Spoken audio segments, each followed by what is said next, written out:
All right, I'm going to do this review on the mid-module 3. So we're grade 4, mid-module 3. So as you can see here, you should have the review sheet in front of you. But if you don't, I'm going to make this a little bit, bigger for you to see. Here we go. All right, I'll do the work off to the side. So we have, if we look at question number 1, it says, last year, Billy's rectangular garden had a width of 5 meters and an area of 35 square meters. This year, he wants to make the garden 3 times as long and 2 times as wide. Solve for the length of last year's garden using the area formula. Then, draw and label the measurements of this year's garden. So when you're looking here, you can see we have last year's garden right here, okay? So we have last year's garden. We have 35 square meters. That's the area. We have a width over here of 5 meters, okay?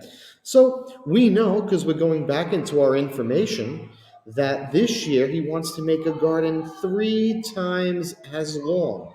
So 3 times as long and 2 times as wide. Well, first thing I need to do is, I know it's 5 meters wide over here, but how long is my rectangular garden?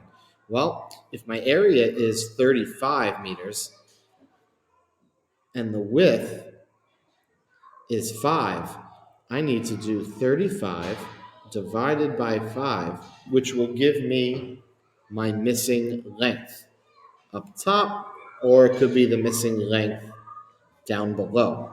And 35 divided by 5 equals 7. So I know that my missing meter here is going to be 7 meters. All right. Now, that should be the hard part, because now look at what they're telling you. They told you this was last year, okay? This year, we have a garden that is 3 times as long. Well, I'm going to make my new garden, okay? My length is on the bottom. My width is over here, okay? Well, if it's 3 times as long, so it's going to be 7 times 3, which gives me 21. So it's 21 meters for my length right here. My width, it says here, is 2 times as wide. So if it's 2 times as wide and my width was 5, I know to do my width, I'm going to do 5 times it by 2, and that will give me my 10 meters. So my width is 10 meters and my length is 21 meters. Okay, so those are my new dimensions here. So this year the width equals 10 meters and the length equals 21 meters. All right. So how much area for planting will Billy have in the new garden? Well, to find the area, we'd have to do length times width. So area equals length times width, which would be area equals 21 times 10.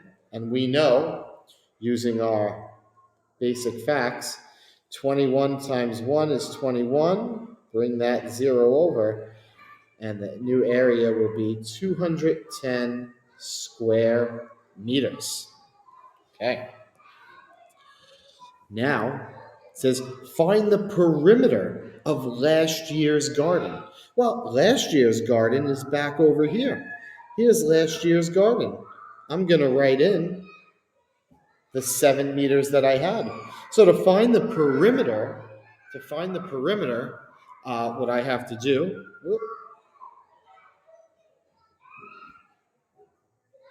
I'm going to go back over here, okay? Or I could look at it over here and say, if my 5 meters is my width on one side, 5 meters is my width on the other side.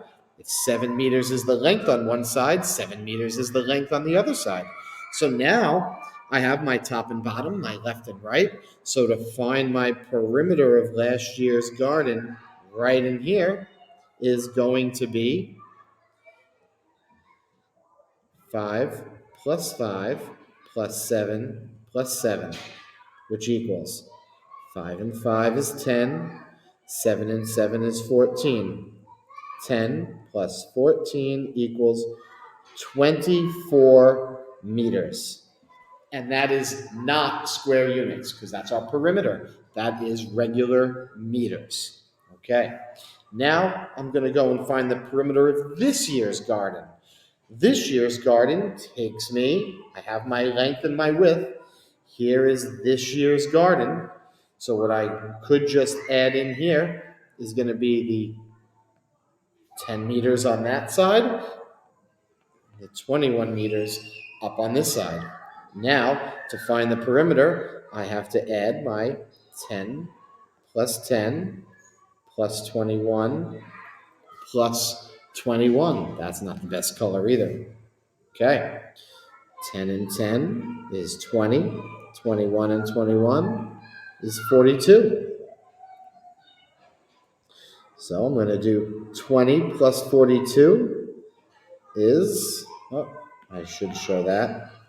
20 plus 42 is 62 meters. Okay. 21 is 42. 42 and 20, just double checking my work, is 62. I go back to last year. 7 to 7 is 14, and 10 is 24. Find the combined perimeter. So if we're finding the combined perimeter, I have to add my 24 plus 62. I'm going to line it up. 86 meters. Okay, so that is question number one, all of those parts. Okay, now let's get ready and move on to the next one. Okay, so I'm going to continue where I left off before. We are on the second page of the review sheet. It says over here to draw an area model to solve the following questions. But you can see this first one, which is 30 times 60 for here. I would just use our zero pattern here, where your basic fact of 3 times 6 is 18. And we know that 30 is 1 power of 10. 60 has 1 power of 10. So you're going to take those two zeros and add them to the end of 18, and you get 1,800. So 30 times 60 is 1,800. Okay. Now you're going to take a look. You're going to take a look at B. B is 3 times 269. So we have here. So 3 times 269. If we're going to do the area model, let me set up my rectangle. 3 on the outside, 200, 60, and 9. I'll pause this. Okay, sorry, I'm back. So I said we had 3 times 269. I set up my area model, and now I'm going to multiply 3 by each of the value of each of my digits. So 3 times 200 is 600. 3 times 60 is 180. 3 times 9 is 27. So I add up those three products, and you get 807. Okay, 807 is the answer for B. Okay. So now I'm going to clear everything on here. All right. Let me see if this will let me. This should. going to make this a little bit larger. There we go. Okay. So you will see you could use any place value strategy. So I'm just going to solve these. I'll change it up. So we'll do this. So that's 3 times 68. So if I did straight up place value multiplication, 68 times 3. 3 times 8 is 24. I'm going to put my, put the 2 up top, the 4 down low. 24. 3 times 6 is 18, and 2 is 20. So you get 204. Okay. Now I'm going to move over to B. We have 371 times 4. So I could do 371 times 4. Multiply it straight up, place value. 4 times 1 is 4. 4 times 7 is 28. 4 times 3 is 12. Plus 2 is 14. 1,484. I could also show this with my area model. 4 on the outside. Now I have to break up my 370 and 1. 370 and 1. 3 times 400. 4 times 300. 1,200. 4 times 70 is 280. 4 times 1 is 4. Add up those products, 1,200, 280, and 4. 4, 8, 4, 1. 1,484. And you'll see your products match. Okay, so that would take us now to C and D. Now, this is with going to our thousands place. All right, so like here I have 1,000. Actually, that doesn't come up nice. Let's do red. Yeah, red you see. So 1,305 times 7. Okay? 7 times 5 is 35. Put the 3 on top of my tens column. I'm going to start down here with my 7. I'm starting down there. That's the number I'm multiplying it by. 7 times 0 is 0. Plus that 3 is 3. 7 times 3 is 21. 7 times 1 is 7. Plus 2, 9 is 9. So 9,135. Okay? I could do this for me, partial products in my head, and say 7 times 1,000 is 7,000. 7 times 300 is 2,100. 7 times 0 is 0, and 7 times 5 is 35. Add up your partial products, and you have matching products. Okay? These I'll go through I'm going to go through these quick. I don't want this video to be super long. 371 times 4. 4 times 1 is 4. 4 times 7 is 28. 4 times 3 is 12. Plus 2 more is 14. 1,484. And the last one, 6,034 times 5. I'll do an area model for this. Draw my rectangle, multiplying it by 5. So now I could do 6,000. I have 0 in the hundreds, so I could leave that out. 3 in the tens is 30, and 4 in the ones. 5 times 6,000. 5 times 6 is 30. Then add the 3 zeros. 5 times 30 is 150. 5 times 4 is 20. So now I'm adding 3,150 and 20. Everything's all lined up.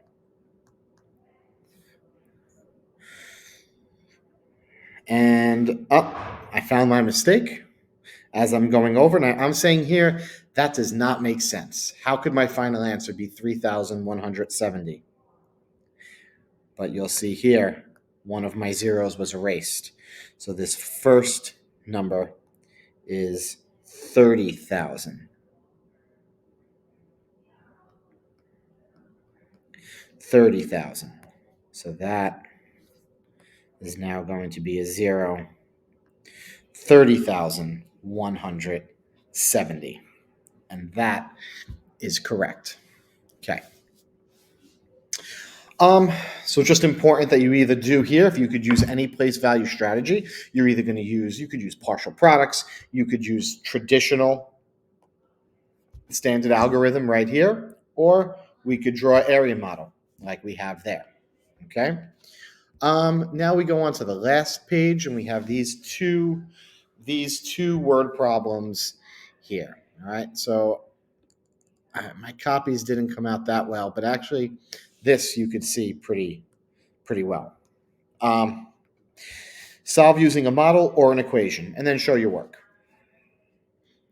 A movie theater has 2 rooms. Room A has 9 rows of seats with 18 seats in each row, and room B has 3 times as many seats as room A. How many seats are there in both rooms?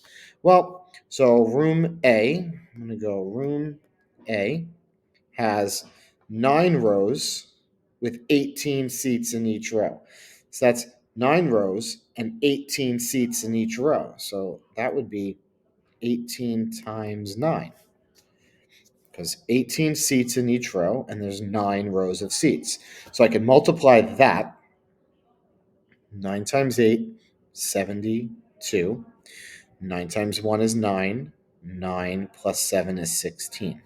So there's 162 seats in room A.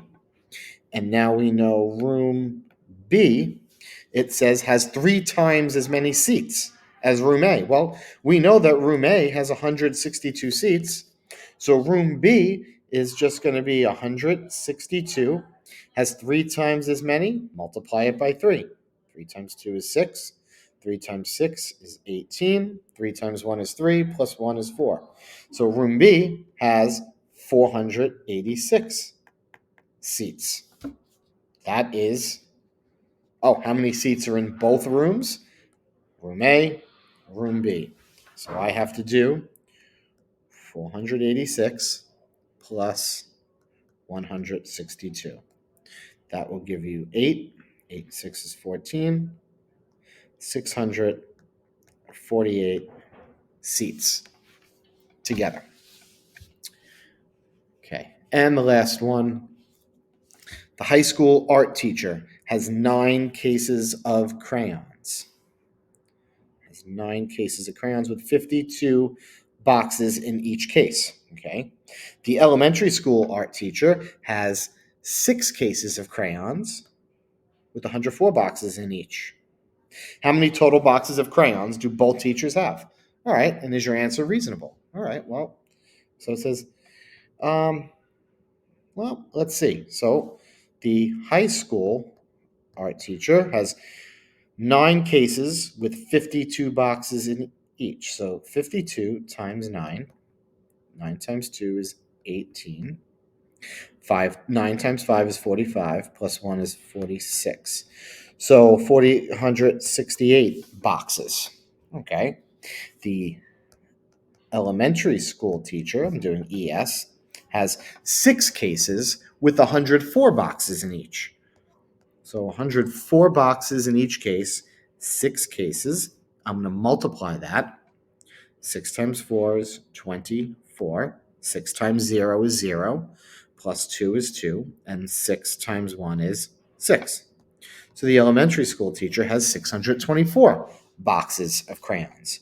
And how many total boxes of crayons do both teachers have? Well, now I have to add the 624 plus the 468. 8 plus 4 is 12. 1 plus 2 is 3. 3 plus 6 is 9. And 6 plus 4 is 10. So 1,092 boxes. And I would say that is about reasonable, because I would say here, this is a little under 500. This is a little over 500. So I know my total has to be over 1,000 boxes. And my answer here is over 1,000 boxes, so 1,092 boxes. So I would say that is a reasonable answer. Okay? Or you could include any way that you could say is your answer reasonable. I could also say, well, the high school teacher had 52 boxes. That's like 50 boxes if I estimate. And 50 times 9 is about 450. So if I wrote that here, 450. If I estimate the elementary school teacher, 104 is about 100 boxes times 6. That's about 600. What's 450 plus 600? Would be about 1,050, which is close to that answer. So that would another way to show its reasonableness. All right, so that is just the review sheet. I'll take it back to the first page for mid-module 3.